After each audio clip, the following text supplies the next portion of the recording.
Moody'S Anecdotes and Illustrations. Related in his revival work by the great evangelist, Dwight, L. Moody. This video contained 2 anecdotes. First one is, Affliction. Second one is, Broken Hearts. A child visits Abraham Lincoln, and saves the life of a condemned soldier. During the war I remember a young man, not 20, who was court-martialed down in the front and sentenced to be shot. The story was this: the young fellow had enlisted. He was not obliged to, but he went off with another young man. They were what we would call chums. One night this companion was ordered out on picket duty, and he asked the young man to go for him. The next night he was ordered out himself, and having been away 2 nights, and not being used to it, fell asleep at his post, and for the offense he was tried and sentenced to death. It was right after the order issued by the president that no interference would be allowed in cases of this kind. This sort of thing had become too frequent, and it must be stopped. When the news reached the father and mother in Vermont, it nearly broke their hearts. The thought that their son should be shot was too great for them. They had no hope that he would be saved by anything they could do. But they had a little daughter who had read the life of Abraham Lincoln, and knew how he had loved his own children, and she said, "If Abraham Lincoln knew how my father and mother loved my brother, he wouldn't let him be shot." That little girl thought this matter over, and made up her mind to see the president. She went to the White House, and the Sentinel, when he saw her imploring looks, passed her in, and when she came to the door and told the private secretary that she wanted to see the president, he could not refuse her.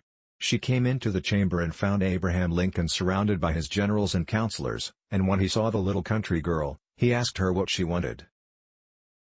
The little maid told her plain, simple story how her brother, whom her father and mother loved very dearly, had been sentenced to be shot, how they were mourning for him, and if he was to die in that way it would break their hearts.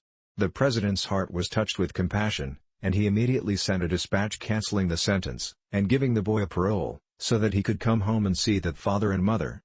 I just tell you this to show you how Abraham Lincoln's heart was moved by compassion, for the sorrow of that father and mother, and if he showed so much, do you think the Son of God will not have compassion upon you, sinner, if you only take that crushed, bruised heart to him?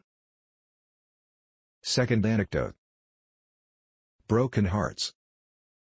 There is no class of people exempt from broken hearts. The rich and the poor suffer alike. There was a time when I used to visit the poor that I thought all the broken hearts were to be found among them, but within the last few years I have found there are as many broken hearts among the learned as the unlearned, the cultured as the uncultured, the rich as the poor. If you could but go up one of our avenues and down another and reach the hearts of the people, and get them to tell their whole story, you would be astonished at the wonderful history of every family. I remember a few years ago I had been out of the city for some weeks. When I returned I started out to make some calls. The first place I went to I found a mother. Her eyes were red with weeping. I tried to find out what was troubling her, and she reluctantly opened her heart and told me all. She said, "Last night my only boy came home about midnight, drunk. I didn't know that he was addicted to drunkenness, but this morning I found out that he had been drinking for weeks, and," she continued, "I would rather have seen him laid in the grave than have had him brought home, in the condition I saw him in last night." I tried to comfort her as best I could when she told me her sad story. When I went away from that house I didn't want to go into any other house where there was family trouble. The very next house I went to, however, where some of the children who attended my Sunday school resided, I found that Death had been there and laid his hand on one of them. The mother spoke to me of her afflictions, and brought to me the playthings and little shoes of the child, and the tears trickled down that mother's cheeks as she related to me her sorrow. I got out as soon as possible, and hoped I would see no more family trouble that day. The next visit I made was to a home where I found a wife with a bitter story. Her husband had been neglecting her for a long time, and now, she said, "He has left me, and I don't know where he has gone. Winter is coming on, and I don't know what is going to become of my family." I tried to comfort her, and prayed with her, and endeavored to get her to lay all her sorrows on Christ. The next home I entered I found a woman crushed and broken-hearted. She told me her boy had forsaken her, and she had no idea where he had gone. That afternoon I made 5 calls, and in every home I found a broken heart. Everyone had a sad tale to tell, and if you visited every house in Chicago you would find the truth in the saying, that there is a skeleton in every house. I suppose while I am talking you are thinking of the great sorrow in your own bosom. I do not know anything about you, but if I were to come around to every one of you, and you were to tell me the truth, I would hear a tale of sorrow.